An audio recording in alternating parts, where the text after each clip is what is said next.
Clean up on aisle 4. Mr. Bob, what are you doing here? You shop at S-Mart too? Hey, Zach, fellow S-Market shopper. I need to get the milk and bread. There's a big snowstorm coming tomorrow. Yeah, that's why I'm here too. Will you be okay shoveling the sidewalk at your house? The weather people on the news are calling for several inches of snow. No worries, Zach. I have a snowblower. In fact, after I finish my driveway and sidewalk, I always end up clearing the whole block. It happens every year. How about that for an old man? Not bad. I'm sure the neighbors appreciate that. Hey, so my class is about to wrap up the war this week. I'm about to go over the last major battle of the American Revolution. Nice. The Battle of Yorktown, where the French finally teamed up with Washington's troops, and with the victory, Washington became a superstar. A superstar? Well, he became internationally known, and back then, that was like the same thing. But what do I know? So how are you going to teach the Battle of Yorktown to your students, Zach? Well, I'll describe how the French Navy not only pinned in the British from leaving by sea, but also fend off the British Navy, and how Washington's army blocked the exit by land. Nice. But you've got to start the Battle of Yorktown before that.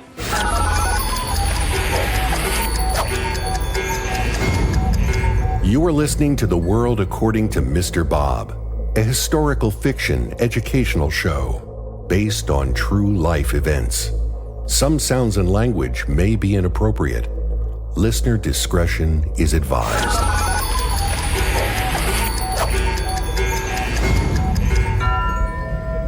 The Battle of Yorktown actually begins midsummer 1781 in Dobbs Ferry, New York, a riverside town located just a short boat ride up the Hudson River from Manhattan. This is where General George Washington and his Continental Army finally joins forces with the French Army and their Lieutenant General Comte de Rochambeau. Bonjour. Up from north in Dobbs Ferry, the generals can keep watch over the British down in New York City and plan their attack. Bonjour, General Washington.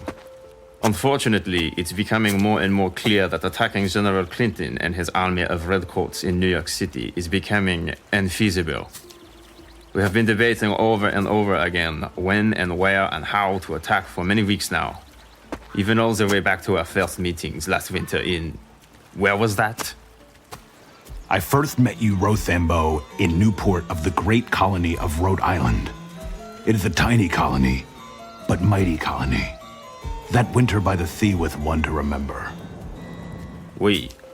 I remember the rough seas when arriving ashore. But what are we going to do now, Washington? General Cornwallis is basically running amok down south.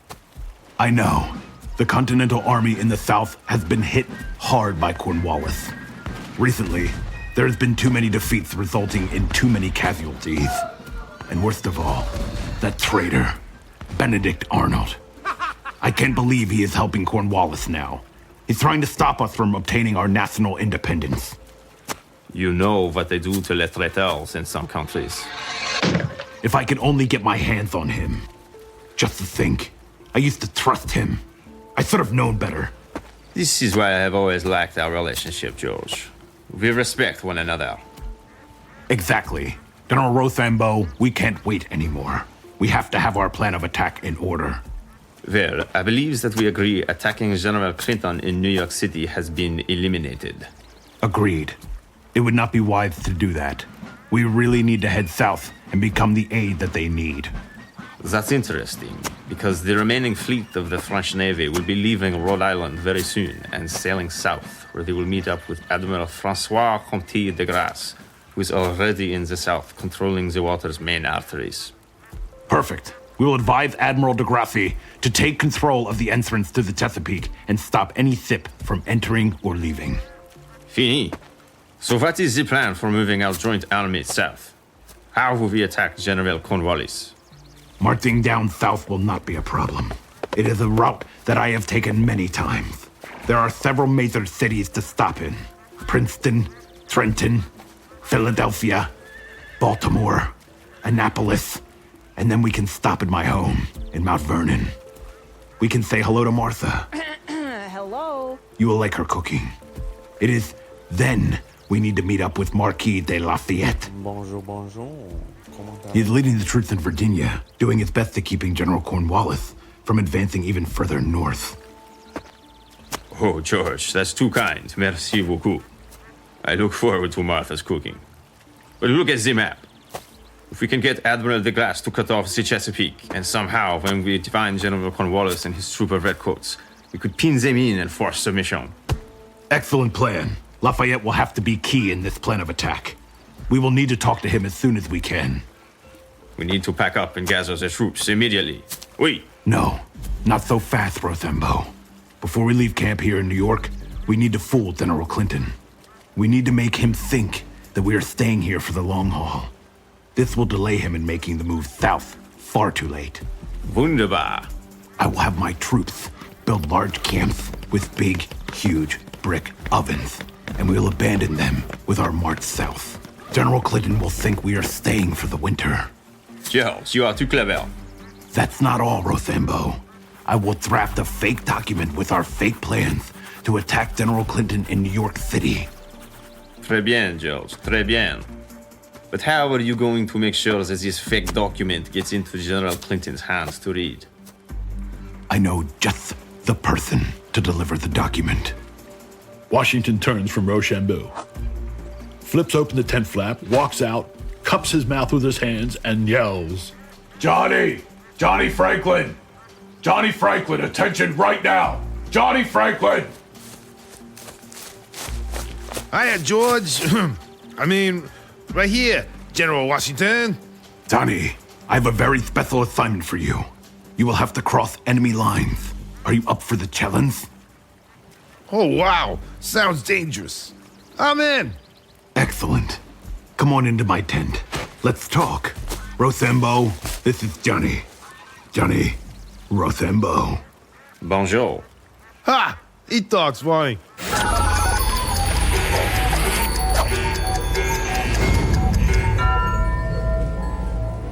A fake document, huh? Well, that'll be $27.64 real dollars. I'm sorry, what? Your total is $27.64, sir. Oh, yes, of course. Here's $30.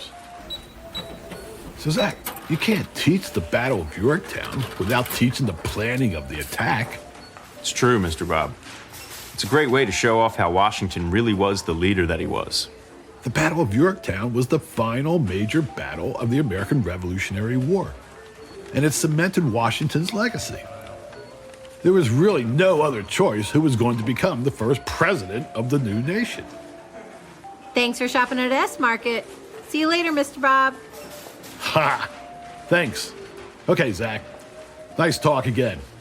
Have fun with Yorktown. You have fun with this snow that's coming. Thanks, Zach. We'll talk soon. See you, Mr. Bob.